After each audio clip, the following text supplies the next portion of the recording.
Step away from that valve or my team will physically remove you. That's what she yelled at me. Rain pelting down the wind, tearing her words into pieces over the rim of the Obsidian Point Dam.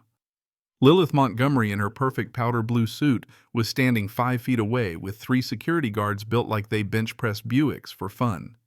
Fingers twitching, just waiting for the go-ahead to turn me into a wet stain on the concrete. My eyes stayed on the pressure gauge needle buried deep in the red, the hum of 30 million tons of water grinding away at my boots and rattling my teeth. That sound, it was like the mountain itself was begging for help. 5 seconds, she screamed, 5 seconds, or I'd regret it. This reservoir is HOA property, and you are draining our property value. That's what she said. I just wiped a streak of grease off the valve and turned, kept my voice calm, steady, the way you talk to someone with a grenade and a grudge. I'm not draining your property value, Lilith. I'm saving your life. But hey, if you'd rather argue, take it up with the water pressing against the illegal pylons you drilled into my wall. She froze, outrage curdling her features. For 15 years, she'd been the queen up here, her money and her lawyers thinking she could bend the laws of physics the way she bent the HOA rules. 3 days ago, this was just another notch in her crown. Now it was a loaded weapon aimed straight at her fancy living room. She thought she owned the view. Never occurred to her that I owned the gravity holding it up. 3 days earlier, the mountain was silent. I'd rolled up to Obsidian Point in a beat-up pickup crammed with seismic sensors and climbing gear. Wren, my daughter, 16 eyes glued to her tablet, sat beside me, more engineer than kid sometimes. Look at the asphalt. Dad, she murmured. Not looking up, she was right, spiderweb cracks lacing the road. Not potholes, stress fractures. The ground was moving under our feet, and that meant trouble. The reason I was there. A battered envelope delivered 72 hours earlier. The last gift from my old mentor, a hydrologist who spent his life watching over the forgotten bones of the Pacific Northwest. He left me the deed to the dam. On paper, it sounded grand. In reality, a football stadium-sized headache. We rumbled past marble pillars marking Crystal Rim Estates monuments to excess totally out of place against the raw, wild Cascades. Past the groomed lawns and glass mansions clinging to the cliffs up to the service gate. Someone had covered the federal authorized personnel only sign with an HOA sticker, slapped a custom padlock on the chain. That's not a federal lock, Wren muttered. I agreed and pulled the bolt cutters from behind the seat. As soon as the gate was open, a drone dropped in overhead barking orders. Security had been dispatched. I ignored it. We drove up to the rim, and there it was, a beautiful nightmare. The dam's arch holding back a lake, black as glass.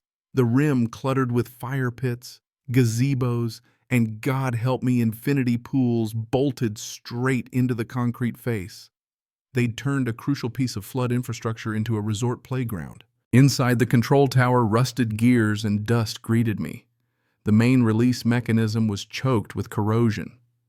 That machinery was supposed to let the dam breathe, but it hadn't exhaled in years. Back outside, Wren called me over. That's when Lilith rolled up in her golf cart from hell. Custom wheels, leather seats, probably more expensive than my truck. She took one look at me and the mud on my tires and sneered, "We don't allow contractors before 9 a.m. Not in vehicles like that." I told her I wasn't a contractor. "Then you're lost," she snapped, threatening fines, dialing her phone for reinforcements. When I said my name and told her I owned the dam, she all but cackled. The HOA seized water rights years ago. This is a decorative lake. That's just a retaining wall. She was talking about a structure deep enough to drown a skyscraper. I explained adverse possession doesn't apply to federal infrastructure, and the dam was showing signs of failure. She tried to dismiss me, but when I pressed her on who'd authorized drilling anchors into the tensioned face, she stonewalled. I peered down with my binoculars, saw the telltale streak of white calcium bleeding out. The dam wasn't just cracked, it was crying. I declared a safety audit, threatened federal marshals. She stomped off, vowing war. Wren pointed out the satellite overlay water bulging on the east side. The dam wasn't just cracking, it was bending. We scrambled to set up the laser interferometer, left Wren locked in the truck as I drove to the county archives hunting for the paperwork. Down in the musty courthouse basement, I dug through blueprints, permits, reports. There it was, a decade-old petition to reclassify the dam as a static wall signed by Lilith and a county official. The attached engineering report was a blatant forgery. The guy who'd stamped it had lost his license years before. They'd lied, dodged inspections, and built a luxury neighborhood on a ticking bomb. When I got back, my way was blocked. Black SUVs, private security, Lilith waving a last-minute injunction like it was the 10 Commandments. You're ruining the neighborhood's aesthetic. She laughed in my face. This dam stood 100 years. It's not going anywhere. I set up a backup laser, watched the reading 0.08 inches in 4 hours.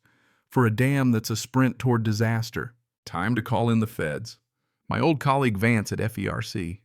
Ridge, you sure if I'm wrong, you'll know by breakfast. If I'm right, this valley's going to be gone. Vance promised to try, but said the earliest was tomorrow. That night back at the motel, someone slashed my tires, smashed my sensors, left a calling card.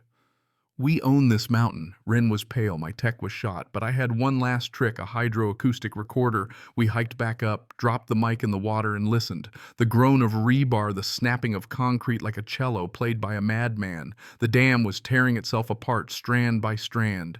Across the water, the HOA was throwing a gala on the edge. Music, laughter, a string quartet, the whole circus dancing on a corpse. Ren and I crashed the party dirty and soaked, cutting through the chatter. The hum you hear, that's not the wind. That's your dam falling apart. Lilith mocked me, called me a fraud. Security tossed us out. Lightning cracked the sky. The storm hit full force. Water slammed into the reservoir, waves splashing over the edge. I pored over blueprints with Ren. Only one way to lower the level: open the emergency valve buried under a $50,000 cherub fountain. The HOA had literally cemented over the failsafe. Sledgehammer and saw in hand, we climbed up in the rain, scaling the service ladder. The water was right at the top. HOA workers tried to sandbag with garden shovels. Hopeless. Smashed the fountain, dug through rubble to the steel hatch. Security rushed me, so I pulled a flare gun and barked at them to back off. This dam's got an hour tops. Lilith was screaming about her fountain as the water overtopped the wall. You filled the drains with concrete for your tennis court, I yelled. Found the wheel jammed with rust. Started turning at nothing. Then one guard, eyes wide, jumped in to help. On 3, we heaved and the metal finally budged, squealing like a wounded animal. But then a crack deafening. The observation deck ripped loose, crashed into the abyss. Still not enough. The only option left, blow the spillway, which meant destroying the tennis court, the clubhouse, and a few luxury homes, but sparing the valley. Sent Ren for the charges. Lilith blocked my path, shrieking about her legacy. It's not a tennis court, it's a cork in a volcano. I flashed my old Corps badge, deputized under the Federal Dam Safety Act. Interfere and you're looking at a federal felony. The guards scattered. Ren came back with the case. I set the charges, wired them up, and as rain blinded me, pressed the detonator. The court lifted water, exploded through the gap, shredding concrete and dreams in seconds. The clubhouse slid off its moorings, shattered and gone. 3 mansions anchored too close followed. Lilith's house went last, the ground liquefying, riding the landslide into oblivion. Then silence. The dam held. The pressure was gone. The town below safe. Lilith knelt in the mud, ruined, muttering, "You destroyed everything." "Didn't destroy a thing," I replied. "Just showed what was already broken." Helicopters thundered in black SUVs, the Army Corps and FBI. "Are you Ridge Calloway?" "That's me." They took over. The engineers confirmed it. The dam was stable now, but the homes, the money, the fraud gone. The HOA history. Sunlight broke through, glinting off the concrete. Ren leaned against me, sipping coffee from a battered thermos. "Mom would say you fix the cracks," she whispered. I hugged her tight. "Some cracks you can't fix, kid. You just stop them from breaking everything else." Nature had its say. Justice was messy but complete. There's something humbling about watching power, pride, and stubbornness get called out by physics. Maybe that's the lesson here. Truth doesn't care about your permits or your legacy or your HOA board meetings. Sometimes reality wins no matter how many fences you build. So, let me toss it to you. Was this justice or was it revenge? Was saving the valley worth destroying their dreams? Drop your thoughts below. Tell me where you draw the line.